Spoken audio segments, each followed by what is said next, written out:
ನಮಸ್ಕಾರ ಪ್ರಜಾಪ್ರಭುಗಳ ನಾನು ವಿಜಯ್ ಕುಮಾರ್. ಪ್ರಜಾಪ್ರಭು ಚಾನಲ್ಗೆ ಸ್ವಾಗತ. ಈ ದಿನ ಈ ಸರ್ಕಾರಿ ಜಮೀನುಗಳನ್ನ ಉಳಿಸ್ಕೊಳೋದು ಹೇಗೆ?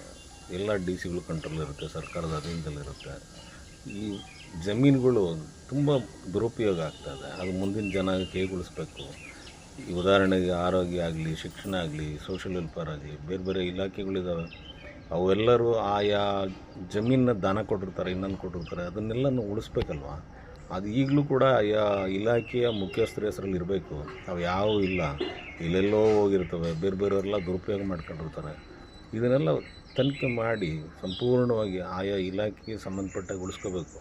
ನಮ್ಮ ಮುಂದಿನ ಜನಾಂಗಕ್ಕೆ ಏನಾದರೂ ಕೊಡುಗೆ ಕೊಡೋದಿದ್ದರೆ ಅವನ್ನು ಸರ್ಕಾರಿ ಜಮೀನು ಉಳಿಸೋದೆ. ಅದನ್ನು ಒಳ್ಳೊಳ್ಳೆ ಉಪಯೋಗ ಬೇಕಾಗುತ್ತೆ. ಮುಂದಿನ ಜನ್ರೇಷನ್ಗೆ ಖಂಡಿತ ನಾವೇನು ಕೊಡುಗೆ ಇದ್ದರೆ ಅದು ಸರ್ಕಾರಿ ಜಮೀನುಗಳು ಮಾತ್ರ. ಹಾಗಾಗಿ ಮುಂದಿನ ಪೀಳಿಗೆಗೋಸ್ಕರ ಆದರೂ ನಾವು ಎಲ್ಲರೂ ಪ್ರಯತ್ನಪಟ್ಟು ಸರ್ಕಾರಿ